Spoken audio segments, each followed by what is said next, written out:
देवेंद्र भुट्टो व चैतन्य शर्मा को विधानसभा से आया करारा जवाब। विधायकी के बाद अब जाएगी पेंशन भी। नमस्कार, आपका स्वागत है। आप देख रहे हैं समाचार फर्स्ट और मैं हूं आपके साथ पंकज पंडित। हिमाचल प्रदेश की विधानसभा में आज एक बिल पास हुआ है और ये पूरे देश में पहला राज्य है जिसने ये कदम उठाया है। आज हिमाचल प्रदेश की विधानसभा में संविधान की 10वीं अनुसूची के तहत अयोग्य घोषित होने वाले विधायक पेंशन के हकदार नहीं रहेंगे। यानी जो भी विधायक अब अयोग्य घोषित किए जाएंगे उन्हें पेंशन नहीं मिलेगी। हालांकि ये एक विधेयक है, लेकिन इसका सीधा असर किन लोगों पर पड़ेगा उससे आपको साफ समझ आ जाएगा कि ये पूरा का पूरा मामला क्या है। हालांकि जब ये बिल आया, इस बिल पर पक्ष व विपक्ष में जमकर तकरार हुई।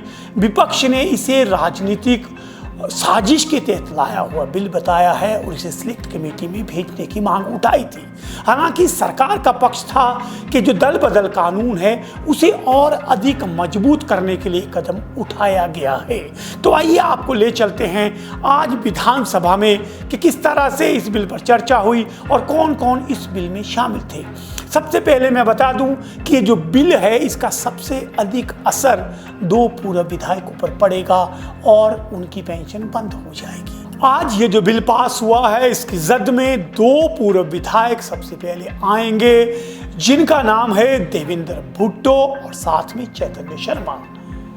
लेकिन सबसे पहली बात है कि आज अभी ये विधानसभा से बिल पास हुआ है, ये राज्यपाल की मंजूरी के लिए जाएगा और राज्यपाल की मंजूरी मिलने के बाद इसे कानूनी रूप मिल जाएगा और उसके बाद इन पर कार्रवाई हो पाएगी। अब इस बिल के क्या प्रावधान है जिसके बारे में हम आपसे चर्चा करना चाह रहे हैं। जिस तरह आप लोग जानते हैं कि जब भी कोई विधायक बनता है, जिस तरह शपथ लेता है, उसी के साथ वो पेंशन और वेतन और अन्य भत्तों का हकदार बन जाता है।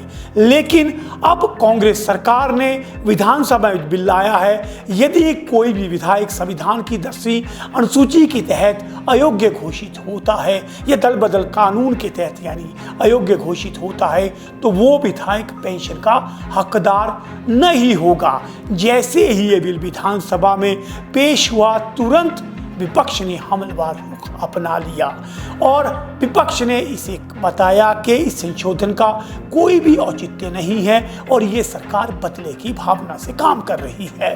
तो आइए थोड़ा पीछे ले चलता हूँ आपको कि आखिर विपक्ष ने क्यों कहा कि ये कार्रवाई बदले की भावना से है। क्योंकि इस बिल की जद में जो 6 लोग आ रहे हैं, उन 6 लोगों के नाम से आप भली भांति परिचित हैं। आपको पुराने इतिहास की ओर ले जाऊं, बहुत पुराना नहीं है। प्रदेश में राज्यसभा की वोटिंग हुई थी और 6 विधायकों ने क्रॉस वोटिंग की थी। फिर उन्होंने कांग्रेस छोड़ी थी, भाजपा में शामिल हुए थे और उपचुनाव हुए थे। उन उपचुनावों में 2 विधायक जीत कर गए थे, जो थे सुधीर शर्मा, और उनके साथ जो दूसरे विधायक जीत कर आए थे वो थे लखनपाल। ये 2 विधायक जीत कर सदन में गए थे, जबकि 4 लोग हारे थे। उनमें 4 लोगों में देवेंद्र भुट्टो, चैतन्य शर्मा जो है ये पहली बार सदन में आए थे, जबकि 2 अन्य विधायक जो हारे थे वो 2 थे राजेंद्र राणा और लाहौल स्पीति के विधायक रवि ठाकुर। अब बात करता हूं कि इसकी जद में कौन कौन लोग आएंगे। ये 6 विधायक जो है उन्होंने इस मामले में उनको दोषी ठहराया गया था और उनके खिलाफ उन्हें निलंबित किया गया था विधानसभा से, विधानसभा के स्पीकर के द्वारा। अब जो ये नियम बन गया है, अगर ये नियम लागू होता है राज्यपाल की मंजूरी के बाद, तो इसका सीधा असर 2 विधायकों पर सबसे पहले पड़ेगा। जिस तरह मैंने कहा, वो हैं देवेंद्र भुट्टो और साथ में चैतन्य शर्मा। इनकी पेंशन बंद हो जाएगी और जो इन्हें पहले भी पेंशन मिली है उसकी भी रिकवरी होगी। वहीं इसका असर 2 जो पूर्व विधायक हैं, जो पहले थे रवि ठाकुर और उनके साथ राजेंद्र राणा, इन पर क्या असर पड़ेगा? इन पर यह असर पड़ेगा, ये पूर्व में विधायक रहे हैं, इनकी पूर्व की पेंशन जारी रहेगी, लेकिन इन्हें भविष्य में जो है इसकी समस्या का सामना करना पड़ेगा। अब आखिर में बात करता हूं सुधीर शर्मा जो वर्तमान में विधायक हैं, उसके साथ लखनपाल। तो इन्हें इस बार जो है जो 2 वर्ष थे पिछले, उनका इन्हें किसी भी तरह का वित्तीय लाभ अपनी पेंशन के दौरान नहीं मिलेगा। अब बात करता हूं सदन में। सबसे पहले ये बिल पेश हुआ तो बिल पर चर्चा में सबसे पहले रणधीर शर्मा मैदान में उतरे और उन्होंने इसका पुरजोर विरोध किया। उन्होंने कहा कि बदले की भावना से कानून नहीं बदले जाते, लेकिन इस कानून लाने के बजाय कांग्रेस को आत्मनिरीक्षण करना चाहिए था। विशेषकर मुख्यमंत्री को इस मामले में कहीं ना कहीं सोचना चाहिए था कि आखिर उनके विधायक उनसे नाराज क्यों हैं। उन्हें आत्मचिंतन करना चाहिए और इस भावना से अगर वो काम करेंगे तो ये ठीक नहीं रखना चाहिए और सरकार को इस संशोधन को वापस लेना चाहिए। जो पार्टी बदली, जिसमें दल बदल कानून की बात आ रही है, जो 10th schedule of the constitution है, वो दल बदल तो बाद में हुआ। आपने तो सदस्यता रद्द पहले कर दी। सदस्यता रद्द होने के काफी दिनों बाद वो लोग भारतीय जनता पार्टी में आए। अगर सदस्यता रद्द होने से पहले जाते, फिर सदस्यता रद्द होती, तो वो दल बदल कानून के अंतर्गत आते। इसलिए ये जो अमेंडमेंट लाई जा रही है, इसका कोई लीगल स्टेटस ही नहीं। ये जिस उद्देश्य से ला रहे हैं, ये उद्देश्य इनका पूरा नहीं होगा। तो रणधीर शर्मा पर पलटवार करते हुए राजस्व मंत्री जगत सिंह नेगी जो है वो सदन में गरजे। उन्होंने कहा कि दल बदल रोकने के लिए इस बिल को सदन में लाया गया है। जो दल बदलू होता है उसको सजा मिलनी चाहिए। उन्होंने चुनी हुई सरकार को गिराने का प्रयास किया है। जिन लोगों ने इस नियम का उल्लंघन किया है वो लोग किसी भी तरह के लाभ के हकदार नहीं हैं। उनकी वजह से लोकतंत्र को एक गहरा धक्का लगा है, प्रदेश का विकास प्रभावित हुआ है। उन्होंने कड़े शब्दों का इस्तेमाल करते हुए कहा कि जिन लोगों ने पार्टी से गद्दारी की है वो भी गद्दार है। इसमें दल बदल रोकने की बात कही गई और जिसमें आया राम गया राम की परिस्थिति थी और जिससे लोकतंत्र कमज़ोर हो रहा था, तो शेड्यूल 10 बना, उसमें ये डिस्क्वालिफिकेशन दिया गया कि कोई दल बदलता है तो वो डिस्क्वालीफाई होगा, या तो जो है पूरा मर्ज हो जाए 2/3 लोग, तब उसको दल बदल नहीं माना जाएगा। अगर कोई बीच में इस संख्या से कम दल बदल करता है वो दल बदलू माना जाता है। तो ये दल बदलू जो लोग हैं, जो लोकतंत्र को कमज़ोर कर रहे हैं, उनको एक किस्म से भविष्य के लिए जो है, या जो लोग पीछे अगर हुए हैं तो उनको एक किस्म से सज़ा तो मिलनी चाहिए, क्योंकि उन्होंने जो है एक चुनी हुई सरकार को गिराने के लिए घिनौना हरकत किया है। अब ये जो हमारे साथी विपक्ष में, ये खुद आपस में जो है इनमें विरोधाभास है। अब माननीय सदस्य जम्वाल जी कह रहे हैं कि इसमें अमेंडमेंट कर दो, पीछे से मत करो, आगे से करो। पीछे वालों को क्यों माफ करें? अब बारी थी नेता विपक्ष जयराम ठाकुर की।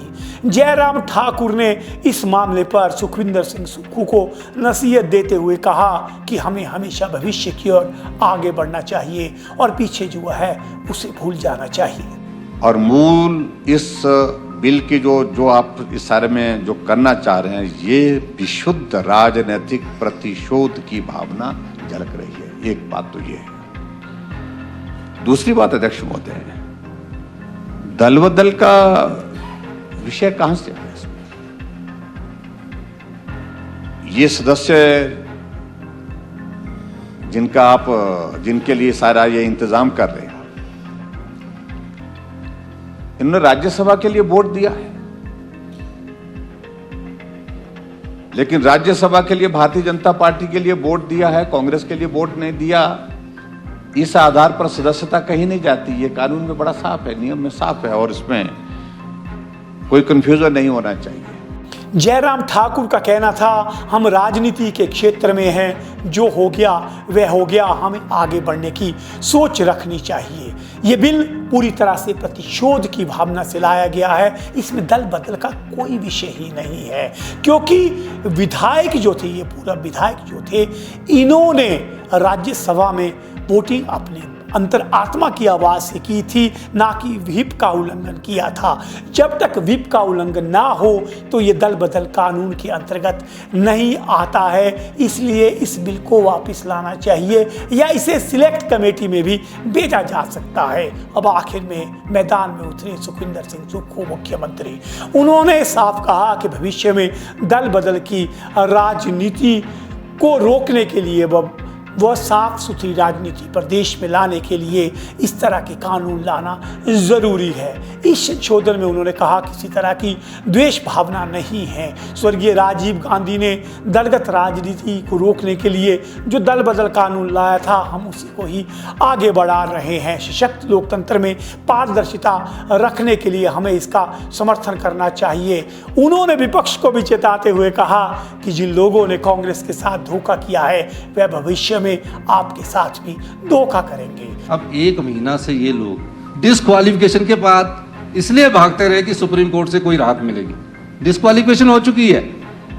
फिर इन्होंने क्या किया, एक इनके जो सांसद सदस्य चुनकर गए, जो आजकल मास्टरमाइंड है, जिसके दबाव में आज पूरी बीजेपी काम कर रही है, आप पर अभी और उसका असर होने वाला है। इंतजार करिए, हम जानते हैं उनको, उसका असर पक्का होगा इन पर।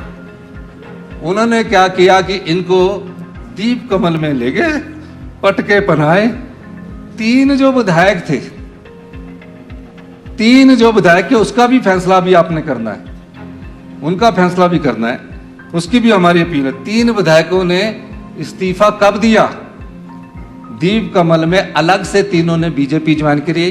फिर हेलीकॉप्टर आया और एक त्रिलोक जमाल जी उसमें उतरे। हमने अनाडेल से लाइव चल रहा था हमारे लोगों का। तो विपक्ष के भारी विरोध के बावजूद भी कांग्रेस का बहुमत है। ये बिल जो है वो सदन में पास हो गया है। अब ये राज्यपाल के पास जाएगा और राज्यपाल की मोहर लगने के बाद कानून बनेगा। लेकिन सबसे बड़ी बात, 2 विधायक जो अपना विधायक रहे हैं और अगर ये कानून लागू होने के बाद अब वो पेंशन के हकदार भी नहीं रहेंगे। ऐसी खबरों के लिए आप देखते रहिए समाचार फर्स्ट टू द पॉइंट।